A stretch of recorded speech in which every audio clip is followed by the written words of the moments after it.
આજે આપણે એક અલગ જ અંદાજમાં નવી બટેટાની ફિંગર ચિપ્સ બનાવીને તૈયાર કરીશું, જે ખાવામાં ખૂબ જ કરારે અને ક્રિસ્પી બનીને તૈયાર થાય છે। અને આની બીજી મજેદાર વાત એ છે કે તમે આને હાફ ફ્રાય કરીને ફ્રીઝરમાં પણ રાખી શકો છો અને બાળકોને તમે ટિફિનમાં પણ આપી શકો છો। એટલી મજેદાર અને ટેસ્ટી આ ફિંગર ચિપ્સ બનીને તૈયાર થાય છે મિત્રો। તો ચાલો બનાવવાનું શરૂ કરીએ। બટેટાની ફિંગર ચિપ્સ બનાવવા માટે અહીંયા મેં 4 મોટી સાઇઝના બટેટા લીધા છે અને બટેટાને આપણે છાલ હટાવી દેવાની છે। તો અહીંયા તમે જ્યારે બટેટા લ્યો ત્યારે તમારે બટેટાને સરસ રીતે ધોઈ લેવાના છે, કારણ કે બટેટા ઉપર માટી વધારે પ્રમાણમાં ચોંટેલી હોય છે। તો આ રીતે આપણે છાલ હટાવી દેવાની છે અને ત્યાર પછી અહીંયા મેં સાઈડમાં પાણી પણ રાખેલું છે। તો આ રીતે છાલ ઉતારી અને પછી બટેટાને આપણે પાણીમાં રાખી દઈશું, જેથી કરીને બટેટા છે એ કાળા ના પડી જાય। તો આ રીતે આપણે પાણીમાં રાખી દઈશું અને જે બીજા બટેટા છે એની પણ આપણે છાલ હટાવી લેવાની છે। તો આજે આપણે એક અલગ જ અંદાજમાં ફિંગર ચિપ્સ બનાવીને તૈયાર કરવાની છે। જો તમને રેસીપી ગમે તો વિડીયોને એક લાઇક અને ચેનલને સબસ્ક્રાઈબ જરૂરથી કરી દેજો। તો તમે જોઈ શકો છો કે અહીંયા મેં બટેટાની બધી છાલ હટાવી દીધી છે અને આ 4 બટેટાને અત્યારે મેં પાણીમાં જ રાખેલા છે। તો ત્યાર પછી આપણે બટેટાને આ રીતે નાના નાના ટુકડા કરી લેવાના છે। તો તમે વિડીયોને પૂરેપૂરો જોજો કે હું કઈ રીતે ફિંગર ચિપ્સ બનાવું છું। તો આ રીતે આપણે બટેટાને કટ કરી અને આ રીતે તમે જોઈ શકો છો કે હું એકદમ નાના નાના ટુકડા કરી લઉં છું। તો આ બધા બટેટા છે એને આપણે નાના નાના ટુકડા કરી લઈશું। તો તમને કદાચ એવું થતું હશે કે આવી રીતે નાના નાના ટુકડા કેમ કરવાના છે, પણ હું તમને આગળ વિડીયોમાં બધું બતાવી દઈશ। તો આ રીતે આપણે નાના નાના ટુકડા કરી અને બટેટાને 4-5 પાણીથી સરસ રીતે ધોઈ લેવાના છે, જેથી કરીને એની અંદર રહેલો સ્ટાર્ચ પણ નીકળી જાય અને માટી પણ નીકળી જાય। તો આ બટેટા છે એને આપણે નાના નાના ટુકડા કરી અને સરસ રીતે બાફી લેવાના છે। તમે જેટલા નાના ટુકડા કરશો એટલા તમારા બટેટા ફટાફટ બફાઈને તૈયાર થઈ જશે મિત્રો। તો તમે જોઈ શકો છો કે અહીંયા મેં બધા બટેટાને નાના નાના ટુકડા કરી લીધા છે અને આ જે પાણી છે એને આપણે હટાવી દઈશું અને આની અંદર આપણે સાફ પાણી એડ કરી દેવાનું છે। તો સાફ પાણી એડ કરી સરસ રીતે આપણે બટેટાને ઘસી અને ધોઈ લેવાના છે। તો તમે જોઈ શકો છો કે અહીંયા મેં બટેટાને સરસ રીતે નળ નીચે રાખી અને 4-5 પાણીથી સરસ રીતે ધોઈ લીધા છે અને અહીંયા મેં ફરી વખત પાણી એડ કરી દીધેલું છે। તમે જોઈ શકો છો કે હવે આપણે પાણી જરા પણ ગંદુ નથી દેખાઈ રહ્યું, એકદમ તાજું પાણી દેખાઈ રહ્યું છે। મતલબ કે આપણા બટેટા એકદમ સરસ એવા ચોખ્ખા થઈ ગયા છે। તો હવે આપણે જઈએ ગેસ તરફ। તો ફ્રેન્ડ્સ, અહીંયા મેં ગેસ ઓન કરી દીધો છે અને હવે આપણે આ જે બટેટા છે એને આપણે ગેસ પર રાખી દઈશું અને ત્યાર પછી આપણે ટેસ્ટ અકોર્ડિંગ મીઠું એડ કરી દેવાનું છે। જો તમે આ રીતે મીઠું એડ કરીને બટેટા બાફશો એટલે તમારા બટેટા ફટાફટ બફાઈ જશે અને તમે જેટલા નાના ટુકડા કરેલા હશે ને એટલા તમારા બટેટા ઝડપથી બફાઈને તૈયાર થઈ જશે મિત્રો। અને ત્યાર પછી આપણે જો આ રીતનું કોઈ પણ ઢાંકણ હોય એ આપણે ઢાંકી દેવાનું છે અને બટેટાને આપણે 5 મિનિટ માટે કૂક કરી લેવાના છે। 5 જ મિનિટમાં આપણા બટેટા છે એ ફટાફટ બફાઈ જશે મિત્રો। તો તમે જોઈ શકો છો કે 5 જ મિનિટમાં આપણા બટેટા સરસ એવા બફાઈ ગયા છે। તમે જોઈ શકો છો કે આ રીતે હું ફોગની મદદથી ચેક કરું તો બટેટાની અંદર ફોગ આસાનીથી જતો રહે છે, મતલબ કે આપણા બટેટા એકદમ સારી રીતે કૂક થઈ ગયા છે। હવે આપણે એને નીચે ઉતારી લઈશું।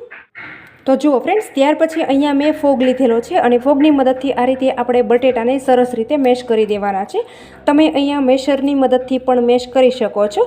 તો આપણે આ રીતે બટેટા મેશ કરીએ ત્યારે આપણે એક વાતનું ખાસ ધ્યાન રાખવાનું છે કે બટેટાની અંદર લમ્સ જરા પણ ન રહેવા જોઈએ, એકદમ સ્મૂથલી આપણે એને મેશ કરવાના છે।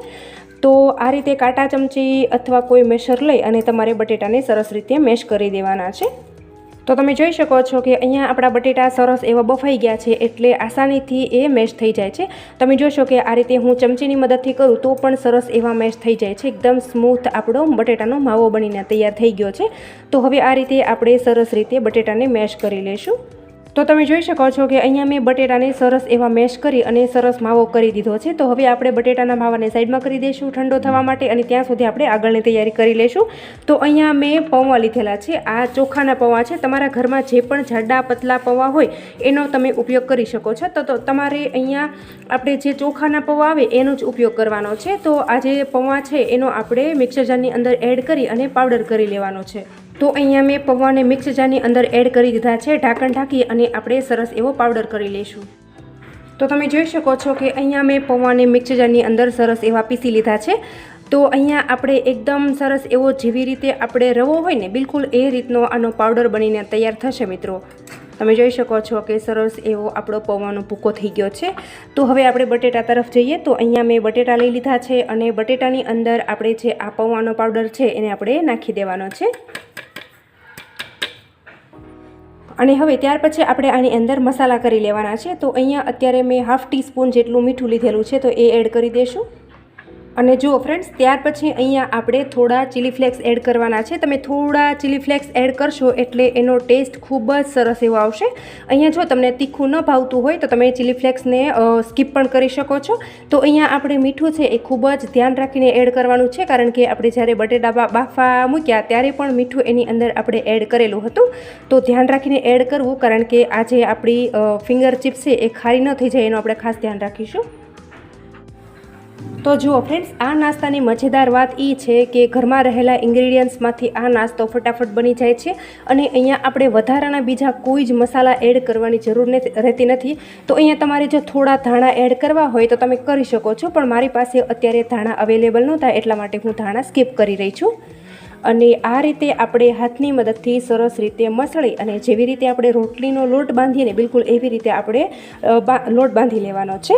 તો આ રીતે તમે જ્યારે નાસ્તો બનાવો ને ત્યારે બટેટા કરતાં પૌવાનું પ્રમાણ વધારે રાખવાનું છે, જેથી કરીને તળવામાં સરળતા રહે. અને જો તમારા બટેટા વધી જશે અને પૌવા ઓછા પડશે તો તમે જ્યારે તળશો ને ત્યારે તમારી ફિંગર ચિપ છે એ છૂટી પડી જશે. તો તમારે એ વાતનું ખાસ ધ્યાન રાખવાનું છે. પૌવાનું પ્રમાણ આપણે વધારે રાખવાનું છે. તો તમે જોઈ શકો છો કે અહીંયા મેં પૌવા અને બટેટાને સરસ રીતે મિક્સ કરી દીધા છે અને જેવી રીતે આપણે રોટલીનો લોટ બાંધીએ બિલકુલ એ રીતનું અત્યારે મેં બનાવીને તૈયાર કરેલું છે. તો હવે આપણે શું કરવાનું છે, આપણે આ જે લોટ છે એમાંથી આ રીતનું અત્યારે આપણે મોટી સાઇઝનું લૂ તોડી લેવાનું છે અને ત્યાર પછી આ રીતે આપણે સરસ રીતે એને સેટ કરી દેવાનું છે. તો આપણે જેવી રીતે મોટો રોટલો બનાવીએ ને બિલકુલ એવી રીતે આપણે આની રોટલો બનાવી દેવાનો છે. આપણે આ રીતે વણી લેવાનું છે. તો આ રીતે તમે જ્યારે આ રોટલો વણતા હશો ને ત્યારે કોર છે એ ફાટી જશે, પણ તમે જરા પણ ટેન્શન ન લેતા.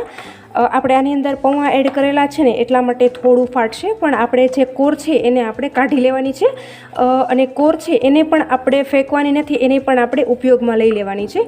તો અહીંયા રોટલો જાડો પતલો થાય તો તમારે જરા પણ ચિંતા કરવાની જરૂર નથી. આ જે રોટલો છે એને આપણે જાડો જ રાખવાનો છે. અને જો તમને આ રીતે ચોપિંગ બોર્ડ ઉપર ન ફાવતું હોય ને તો તમે ડાયરેક્ટ પ્લેટફોર્મ પર પણ વણી શકો છો. તો આ રીતે આપણે સરસ રીતે રોટલો વણી લઈશું. તમે જોઈ શકો છો કે એની થિકનેસ મેં કંઈક આ રીતની રાખેલી છે અને તમે જોશો કે કોર ફાટી જશે પણ જે વચ્ચેનો ભાગ છે એ જરા પણ નહીં ફાટે. અને ત્યાર પછી જે આ કોર છે એને આપણે આ રીતે કટ કરી લેવાની છે. ચારે બાજુથી આપણે કોર છે એને આપણે કટ કરી લેશું. અને મેં તમને કીધું ને એમ આપણે કોરને પણ ફેંકવાની નથી, એને પણ આપણે ઉપયોગમાં લઈ લેવાની છે. તો આ રીતે તમે થોડો મોટી સાઇઝનો રોટલો વણશો ને એટલે તમારી ફિંગર બાઇટ છે એ વધારે પ્રમાણમાં બનશે અને તમને મહેનત પણ નહીં લાગે. તો તમે જોઈ શકો છો કે આ રીતે મેં કોર કાઢી દીધી છે અને ત્યાર પછી આપણે આ રીતે આપણે જેવી રીતે બટેટાની ફ્રેન્ચ ફ્રાય કરીએ ને બિલકુલ એ રીતે આપણે એના આ રીતે કટ કરી લેવાની છે. તમે જોઈ શકો છો કે આ રીતની એની જાડાઈ રાખવાની છે. તમે જોશો કે જેવી રીતે આપણે બટેટાની ફ્રેન્ચ ફ્રાય કરીએ ને બિલકુલ એ રીતનું આ બનીને તૈયાર થશે. તો એની જાડાઈ તમારે એ પ્રમાણે રાખવાની છે મિત્રો. જો આ રીતે આપણે કટ કરી લેશું.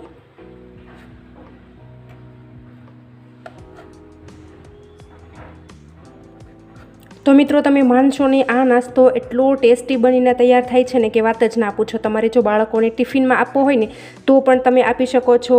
અને તમે આ રીતે નાસ્તો બનાવશો ને તો બાળકો બહારની ફ્રેન્ચ ફ્રાય પણ નહીં ખાય. આ રીતે તમે ઘરે બનાવશો ને તો ઘરમાં જ વારંવાર બનાવવાની ડિમાન્ડ કરશે. એટલો ટેસ્ટી આ નાસ્તો બનીને તૈયાર થાય છે. તમે જોશો કેટલી સરસ આપણી ફ્રેન્ચ ફ્રાય બનીને તૈયાર થઈ છે. તો આ રીતે સેમ પ્રોસેસ રાખી આપણે બધી ચિપ્સને બનાવી લેવાની છે, મતલબ કે વણી લેવાની છે. તો તમે જોઈ શકો છો મિત્રો કે અહીંયા મેં બટેટાની બધી ફિંગર ચિપ્સ બનાવીને રેડી કરી લીધેલી છે. અને હવે આપણે જઈએ ગેસ તરફ. કે અહીંયા મેં ચિપ્સ તળવા માટે ગેસ પર તેલ ગરમ થવા માટે રાખી દીધું છે અને ત્યાર પછી આપણે એક ફિંગર એડ કરી અને ચેક કરી લઈશું. તો અહીંયા આપણું તેલ સરસ એવું ગરમ થઈ ગયું છે અને હવે આપણે બધી ફિંગર ચિપ્સ છે એને તળી લેવાની છે. તો અહીંયા આપણે જે આ ફિંગર ચિપ છે એને તળી લેવાની છે. એકદમ ધીરે ધીરે એડ કરશું, દાઝી ન જવાય એનું આપણે ખાસ ધ્યાન રાખીશું. અને સૌથી પહેલાં આપણે ગેસની ફ્લેમ સ્લો રાખવાની છે, જેથી કરીને આપણી ફિંગર ચિપ છે એ બળી ના જાય અને અંદર સુધી સરસ રીતે કૂક થઈ જાય. પછી આ રીતનો કાણાવાળો આપણે જારો લઈ લઈશું અને જારાની મદદથી આપણે સરસ રીતે એને હલાવી લેવાની છે. તો અહીંયા આપણે આ ચિપ્સને સ્લો ફ્લેમ પર જ તળવાની છે. તો અંદર સુધી સરસ એવી કૂક થઈ જાય અને બહારથી પણ એકદમ સરસ એવી ક્રિસ્પી બનીને તૈયાર થાય. તો મિત્રો તમે ક્યારે આ રીતે બટેટા અને પૌવાની ફિંગર ચિપ્સ બનાવીને તૈયાર કરી છે કે નહીં એ મને કમેન્ટમાં તમારો ફીડબેક જરૂરથી આપજો. અને તમે આ વિડીયો ક્યાંથી જુઓ છો ને એ પણ મને કમેન્ટમાં લખવાનું બિલકુલ નહીં ભૂલતા. અને જો મિત્રો તમને આ રેસીપી ગમે ને તો વિડીયોને એક લાઇક અને ચેનલને સબસ્ક્રાઈબ જરૂરથી કરી લેજો. તો જુઓ મિત્રો, સૌથી પહેલાં જ્યારે આપણે ફિંગર ચિપ્સ એડ કરેલી હતી ત્યારે તેલની અંદર બબલ્સ ખૂબ આવતા હતા અને અત્યારે તમે જોઈ શકો છો કે તળાઈ ગઈ છે એટલે બબલ્સ બધા જતા રહ્યા છે. મતલબ કે આપણી ફિંગર ચિપ્સ છે એ સરસ એવી તળાઈ ગઈ છે. તો બસ આ રીતની નોર્મલ બ્રાઉન કલરની થાય ત્યાર પછી આપણે આ રીતે જારામાં લઈ લઈશું અને બધું તેલ આપણે નિતારી લેવાનું છે. અને તેલ નિતારી આપણે એક પ્લેટની અંદર કાઢી લઈશું અને બીજી રહેલી ફિંગર ચિપ્સ છે એને પણ આપણે તળી લેવાની છે. તો મિત્રો તૈયાર છે એકદમ ગરમા ગરમ નવી અલગ અંદાજમાં આપણી ફિંગર ચિપ્સ. તો આ ચિપ્સને તમે ચા સાથે સાંજે ઇવનિંગ ટાઈમમાં ખાઈ શકો છો અથવા જો તમારે બાળકોને લંચમાં આપી હોય ને તો પણ તમે આપી શકો છો. ખૂબ જ ટેસ્ટી એવી લાગે છે મિત્રો. તો ફ્રેન્ડ્સ, તમને મારી આજની આ નવી રીતે ફિંગર ચિપ્સ બનાવવાની રેસીપી કેવી લાગીને એ મને કમેન્ટમાં તમારો ફીડબેક જરૂરથી આપજો. અને તમે વિડીયો ક્યાંથી જુઓ છો ને એ પણ મને કમેન્ટમાં લખવાનું બિલકુલ નહીં ભૂલતા મિત્રો.